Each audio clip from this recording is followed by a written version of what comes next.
Mes chers élèves, bonjour. Madame Hassoun, PES de français à Alta School, c'est-à-dire professeur d'enseignement secondaire. Aujourd'hui, nous allons faire la suite de notre leçon, c'est-à-dire le projet qui consiste à lancer un appel. Alors, la séance précédente, je vous avais donné une synthèse à faire à la maison. J'espère que vous l'avez faite. Nous allons essayer de la corriger ensemble. Alors, je vais demander les parties du texte, le contenu, les outils linguistiques employés, et c'est ce que nous allons voir aujourd'hui, et les objectifs visés.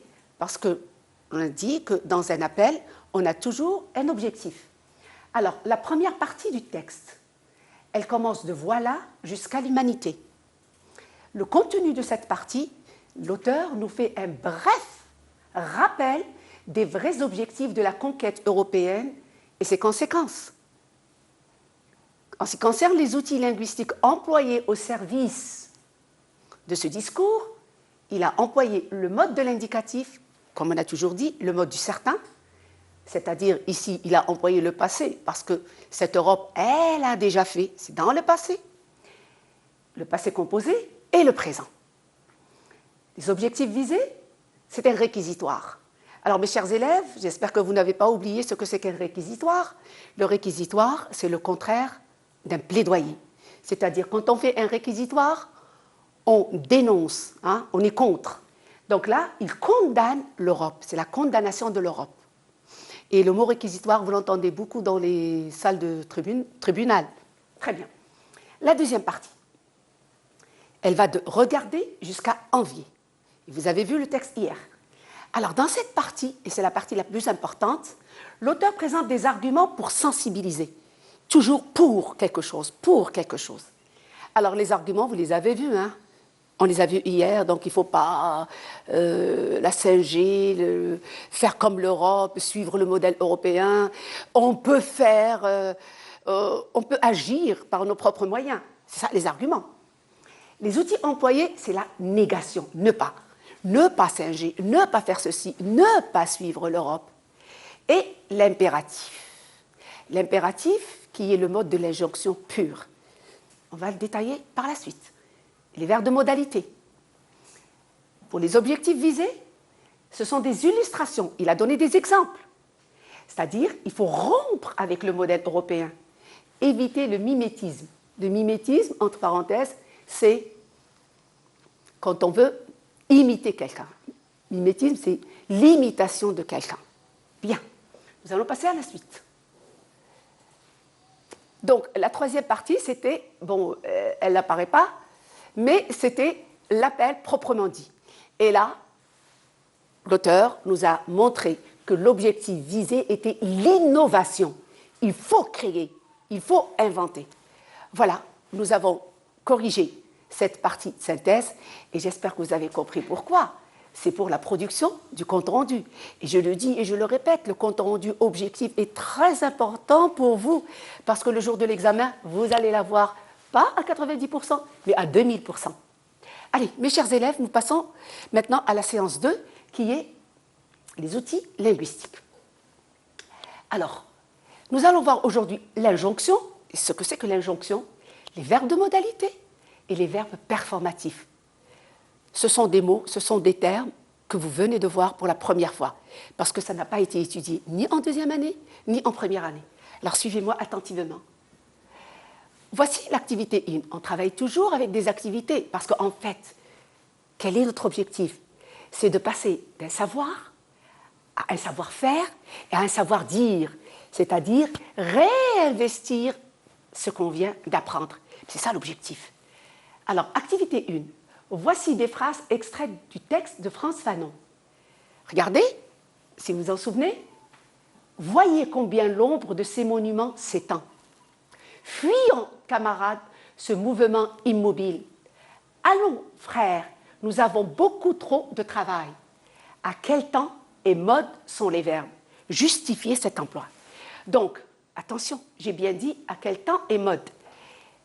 On dit le mode et pas la mode. Parce que le mode et la mode, ce sont deux termes différents. Ce qu'on appelle en français les homonymes. C'est-à-dire qu'ils n'ont pas la même signification. Ici, un petit rappel. Il y a combien de modes en français? Allez, Je vais vous donner ces modes, comme ça vous ne les oublierez jamais. Il y en a 6. Il y a le mode de l'indicatif, le mode du conditionnel, le mode du subjonctif, le mode de l'infinitif, le mode de l'impératif et le mode du participe. Voilà les 6 modes. Et à ces 6 modes, on a tous les temps. On a le présent, le futur, l'imparfait, les temps simples, les temps composés tels que le passé antérieur, le passé simple, le plus que parfait. Et là, je crois que c'est acquis au niveau de la 3e année. On ne va pas faire un petit flashback parce que normalement c'est acquis. Alors, justifier cet emploi. Alors ici, à quel mode? Bien sûr, quand on parle de temps et de mode, ce sont les actions qui sont les verbes. À chaque fois qu'on vous dit une action, ça veut dire un verbe. Alors, nous avons voyez, nous avons fuyons, nous avons allons. Ces verbes sont au mode de l'impératif présent. Vous voyez bien qu'avec l'impératif, on ne met pas de sujet, sauf pour les verbes pronominaux. Par exemple, les verbes pronominaux qui se conjuguent avec le pronom personnel, comme par exemple se laver. On va dire lavons-nous. Hein? Alors, voyez, fuyons et allons. Ce sont des verbes qui sont au mode de l'impératif et au temps du présent. Justifier cet emploi. Regardez. L'impératif est une injonction directe. Quand on emploie l'impératif, c'est pour donner un ordre direct. Elle permet d'interpeller directement le destinataire afin de le faire réagir.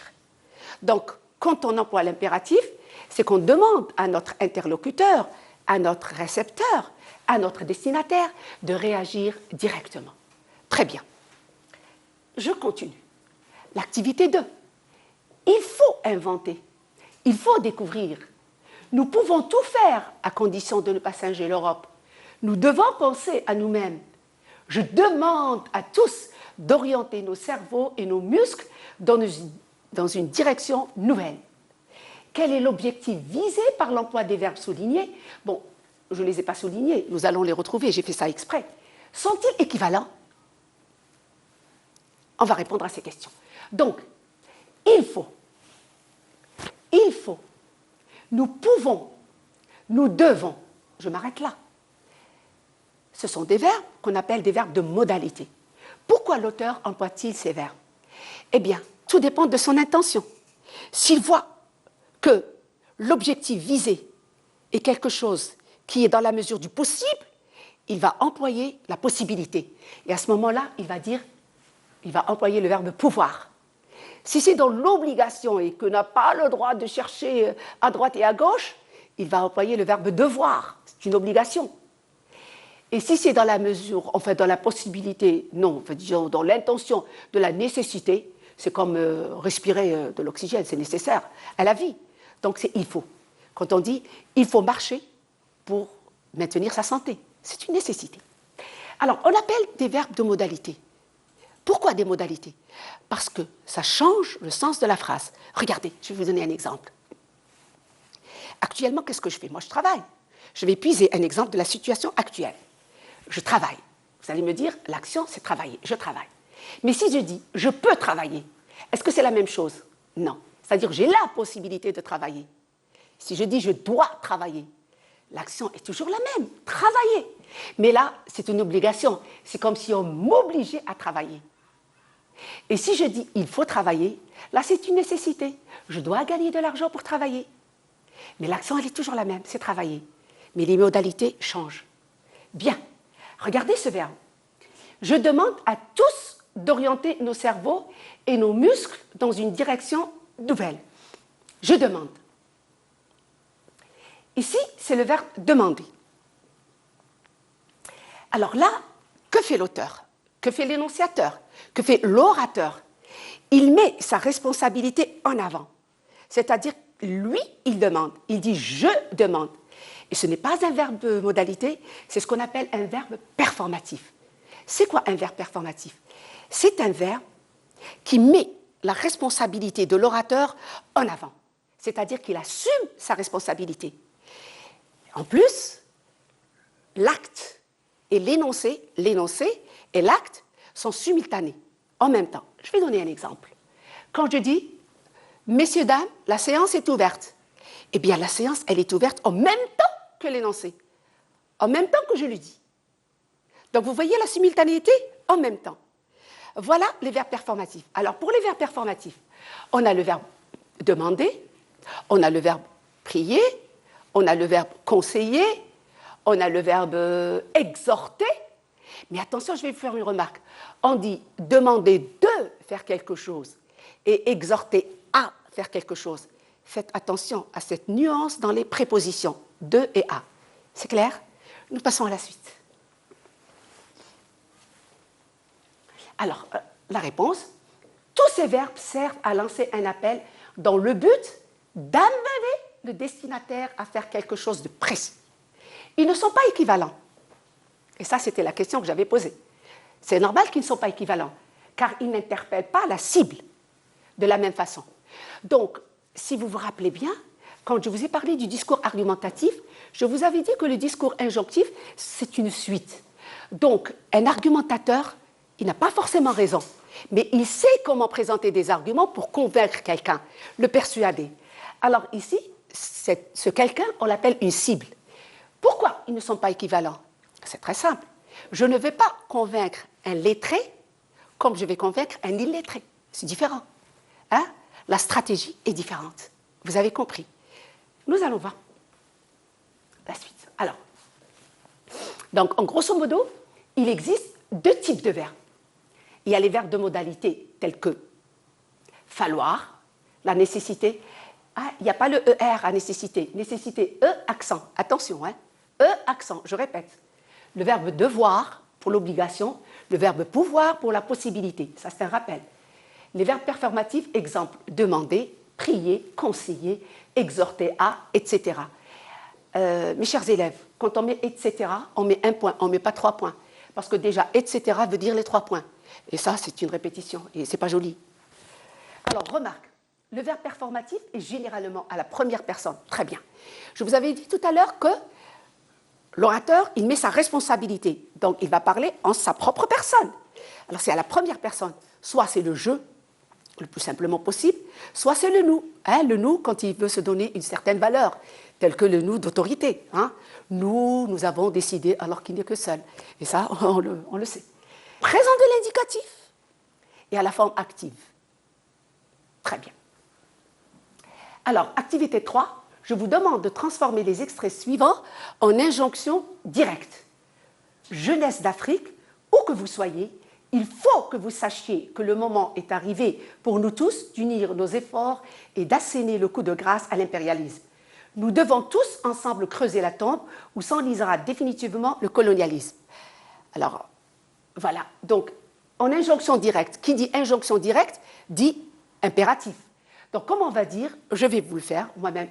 Alors, jeunesse d'Afrique, où que vous soyez, il faut que vous sachiez. Nous avons sachiez. Qu'est-ce qu'on va dire? Jeunesse d'Afrique, sachez que le moment est arrivé pour nous tous d'unir nos efforts et d'asséner le coup de grâce à l'impérialisme. Nous devons tous ensemble creuser la tombe.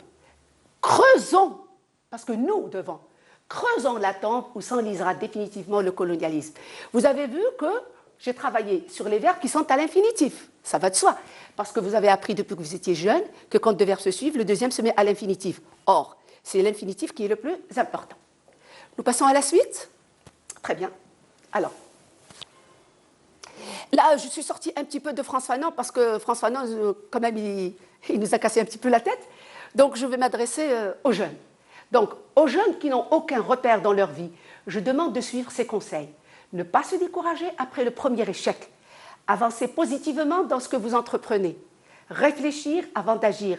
Prenez exemple sur vos aînés. L'auteur s'exprime-t-il en son nom personnel? À qui s'adresse-t-il? Justifie ta réponse.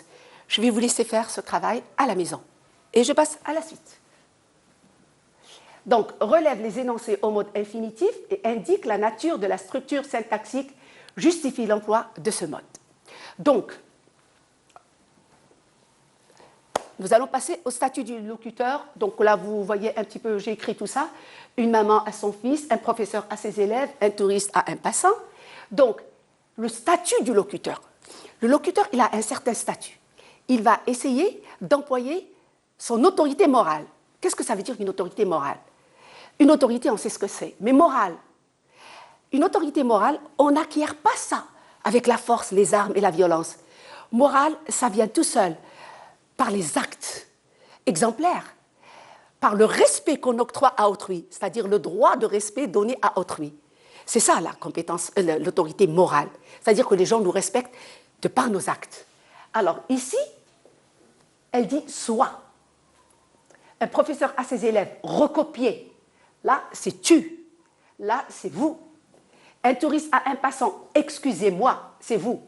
Mais la différence qu'il y a, c'est que là, c'est une seule personne. Là, le professeur à ses élèves, c'est à plusieurs personnes. Et là, un touriste à un passant, et vous voyez que c'est toujours la deuxième personne du pluriel. Pourquoi? Eh bien, l'énonciateur, il s'appuie sur son autorité morale, comme vient de dire, pour pousser le destinataire à agir. L'objectif visé, c'est quoi? S'il emploie le vouvoiement, le vouvoiement, ça vient du verbe vouvoyer, c'est-à-dire quand on prononce le vous. Alors, soit par marque de respect, soit par marque de valorisation, soit par marque de distanciation. On n'a pas envie d'être familier avec cette personne, on lui dit vous, et cette personne comprend qu'on ne veut pas se familiariser avec elle. D'accord? Ou le tutoiement, et bien sûr qui vient du verbe tutoyer. Alors là, on est dans le domaine de la familiarité et de l'amitié. Alors, mes chers élèves, sur ce, je viens au terme de ma leçon d'aujourd'hui et j'espère que vous avez compris. S'il y a quoi que ce soit, essayez de noter quelques remarques. La prochaine séance, on essaiera de faire avec.